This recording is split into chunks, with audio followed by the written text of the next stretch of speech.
One of the names of Surah Al-Fatiha is actually Surah Al-Salah. It is actually called the prayer.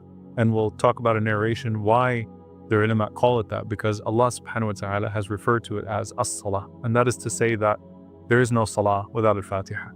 But I want you to imagine if you were there with the Prophet ﷺ when he received As-Salah. The same way that he received As-Salah, as in the prayer, and Al-Isra wal-Mi'raj, on the night ascension, and we put ourselves in the position, because Salah is Mi'raj al-Mu'min, it's the ascension of the believer, as if we were with the Prophet ﷺ when he ascended to the highest place and received that message from Allah subhanahu wa ta'ala.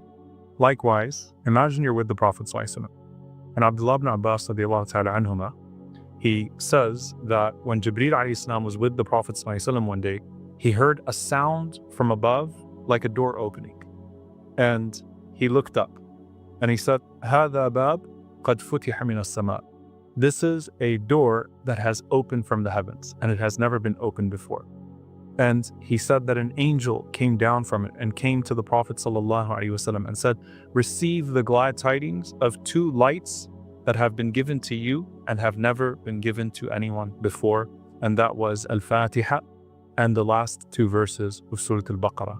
These ayats came to the Prophet ﷺ from Allah subhanahu wa ta'ala, and you will never recite a single letter of them except that you will be granted what you are asking.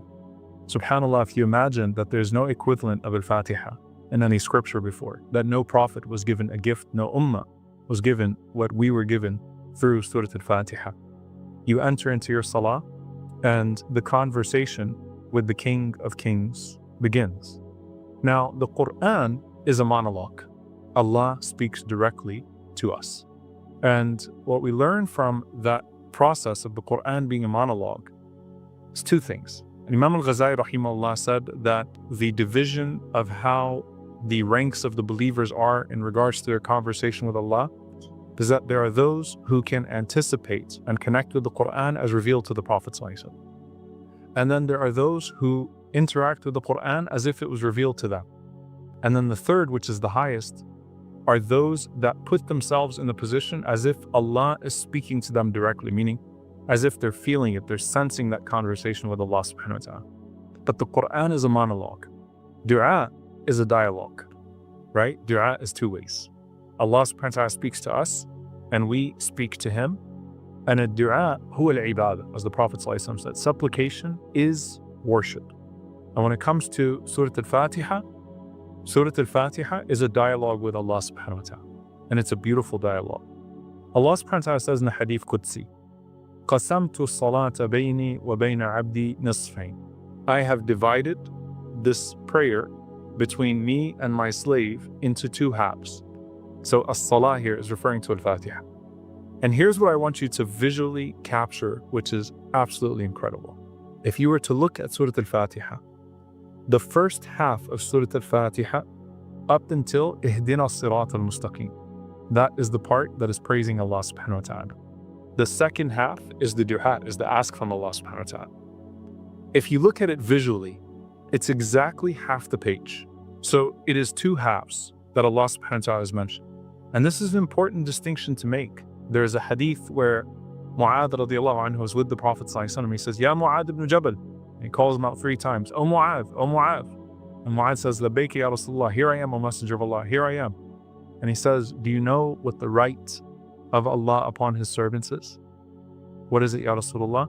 That they worship Allah subhanahu wa ta'ala without attributing any partners to Him. And in the rest of the hadith, the Prophet ﷺ says, to paraphrase, and do you know what the right of the servant is upon Allah subhanahu wa ta'ala? That Allah will not punish them. That should they abide, Allah will not punish them. And so our entire relationship is what Allah subhanahu wa ta'ala gives us in return for our worship to Him, even though He created us and gave us the ability to worship Him subhanahu wa ta'ala. And so you start this dialogue. Allah Azza wa Jalla says, إِذَا قَالَ الْعَبْدُ الْحَمْدُ لِلَّهِ رَبِّ الْعَالَمِينَ. When my servant says, Alhamdulillahi Rabbil Alameen, all praise is due to Allah, the Lord of the worlds. Allah says, Hamadani Abdi. My servant has praised me. Who is Allah talking to? Remember, when Allah prays upon us, He's talking to the angels. So imagine Allah talking to those that are with Him and saying, my servant over there, my servant praised me. And Alhamd in this regard is such a beautiful way to approach Allah, because Hamd is a comprehensive way to praise Allah. It includes within it Athana wa Shukr, which is praising Allah subhanahu wa ta'ala as He deserves to be praised, but also gratitude. So it actually includes both of those things. So it's a perfect way to praise Allah subhanahu wa ta'ala. And Alhamd, if you notice it's the definite article. So that means all of the praise is due to Allah subhanahu wa ta'ala. And so think about the coherence in the salah. Alhamdulillahi Rabbil Alameen, hamadani abdi. Sami'a Allahu liman hamida, Rabbana wa lakal hamd. It's a conversation of hamd. I praise Allah, Allah acknowledges that praise, and Allah subhanahu wa ta'ala lets the angels know of that praise. Now, what is the hamd for? Because you want to visualize to be able to appreciate your salah. You're praising Allah for who He is, even though He doesn't need your praise. So who He is. You're praising Allah for what He guided you to, because the most precious blessing that He ever gave you was guidance, even more so than your existence. You're praising Allah for what He gave you, other than guidance of the blessings. And you're praising Allah for what He saved you from. So connect to these four things. And Imam al-Awza'i rahimahullah said, I heard someone say, I praise Allah if not for a blessing provided, for a harm that He averted from. You don't know what harm it was, but I'm praising Allah for the obvious blessing and for the harm I never saw coming. I'm praising Allah for the ability to praise Him in the first place. If the only thing to say Alhamdulillah for was the ability to say Alhamdulillah, that in and of itself is enough of making it worth it to praise Allah subhanahu wa ta'ala. 4, I praise Allah for what I see of His names and His attributes and for what I can't perceive. I praise Allah for the visible and the invisible aspects of guidance. I praise Allah for the visible and the invisible blessings. There are so many blessings you never even see. And I praise Allah for the obvious tests He saved me from and the ones that I never knew that He averted me from. And so Alhamdulillahi Rabbil Alameen starts with hamd.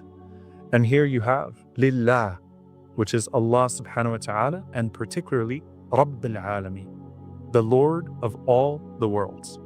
Rabb has a loving connotation to it. The Lord of the worlds is representative of the fact that Allah Azza wa Jal sustains and cares for, on top of ruling. He's not an absent authority, subhanahu wa ta'ala. He's not a God who created and then abandoned. He is a Rabb that controls all things, that is constantly maintaining and constantly sustaining. And amongst those things, He is the Rabb of all of my affairs. So why would I think that I need to be busied with the small things of my affairs when I'm in conversation with the one who manages all of my affairs, that which I have left and that which I'm going to? Allah is the Rabb of all of my affairs. So I trust Him, subhanahu wa ta'ala, when I'm in conversation with Him, that Allah is taking care of it. An example of this is, let's say that you had an assignment that is due to your employer, right? And to Allah belongs the highest example. And your employer says, let's go out to lunch. I want to talk to you and enjoy some time with you. You're not thinking, I need to get back to this assignment that's due to my employer, because the employer clearly understands. He's the one that took me out. He's the one that engaged me in conversation. And that's a sign of closeness and access to Him. So in the case of Allah subhanahu wa ta'ala, I'm pleased with Allah as the Lord of all of my affairs. And so I will not be busied with my affairs over my Lord. Rabbil Alameen. He is the Lord of multiple layers of existence in time and in space. If you recall, the barzakh, a completely, entirely separate existence from us that exists of those that have passed away. And there's all of the ghaib that we don't see, the unseen that we don't see. Allah Azza wa Jal manages all of those things. He owns all of those things. He maintains all of those things. And of the beauty of this is that He's praising you in a realm that you can't perceive, but exists. And that is with the realm of the angels. He's praising you with the angels in one of the other realms that you are not able to access in the moment in terms of perception, but you know that it exists, and you praise Him as He deserves to be praised, always knowing that you will never praise Him enough, and that you should praise Him for the ability to praise Him. Alhamdulillahi Rabbil Alameen. And Allah says, Hamadani Abdi, my servant just praised. And then you say, Ar-Rahman Ar-Rahim. You praise Him for His all-encompassing mercy, and you praise Him for His exclusive mercy, which you seek as a constant. You see, Ar-Rahman His mercy encompasses all things. Everyone benefits from Ar-Rahman. Every form of rahmah, every form of mercy that exists as an extension of what Ar-Rahman bestows. But as for Ar-Rahim, there is a consistent mercy. وَكَانَ بِالْمُؤْمِنِينَ رَحِيمًا. Allah is especially merciful to the believers. As Ibn Abbas radiallahu anhuma said, Rahman in this dunya, Rahim in the akhirah, that there is a special type of mercy that you seek from Allah subhanahu wa ta'ala. So you praise Him, Ar-Rahman, Ar-Rahim, and Allah subhanahu wa ta'ala says, Athna alayya abdi. You see my angels. My servant has extolled my praise. Now it sounds very similar in the English language, but thana means layers. It means to put layers of something, right? So my servant took the praise that he already gave me and he put praise on top of that praise. Athna alayya abdi. So my servant beautified his praise with an extra layer of praise. And by the way, this is also indicative of the adhkar that we make in the salah. You could say, Subhana Rabbi al-Azim in your ruku', and that's enough. But you beautify it by saying, Subhana Rabbi al-Azim wa bihamdihi. You could say, Subhana Rabbi al-A'la, and that's enough. But when you add wa bihamdihi and with his praise, it always makes it even more blessed. The Prophet ﷺ mentioned the completeness of Subhanallahi wa bihamdihi. So you added onto that praise.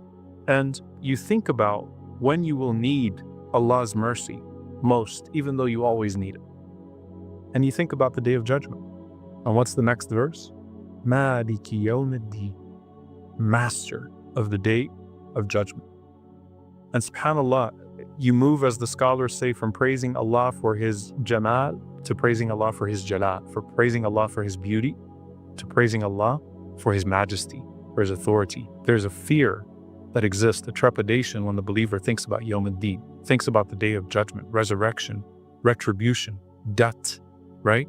And it shows you that when the believer asks, the believer is thinking about the Day of Judgment much more than they're thinking about the matters of this world. Maliki Yawm al-Din. Maliki Yawm al-Din refers to Allah subhanahu wa ta'ala as the sole authority, the purveyor of justice, the one who will judge. And so I come to you, O Allah, not just for mercy in my worldly affairs, but more importantly for mercy on the Day of Judgment. And this is connected, by the way, to the initial hamd, to the initial praise.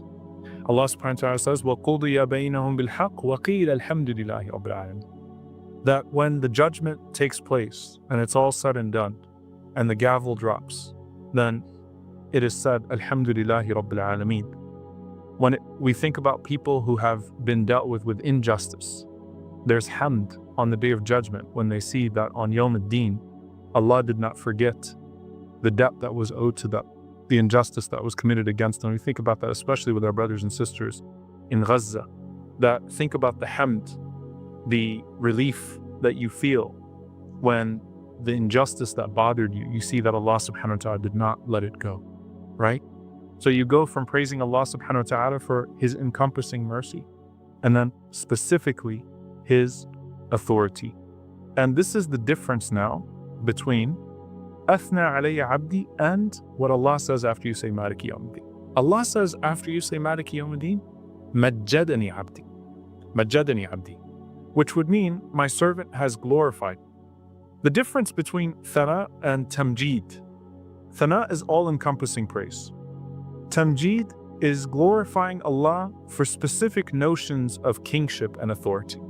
Okay, so it's a very specific type of praise. And by acknowledging Allah subhanahu wa ta'ala's unique authority, you're acknowledging your state of servitude, that you are a abd in complete need of His mercy and accountable to His judgment subhanahu wa ta'ala.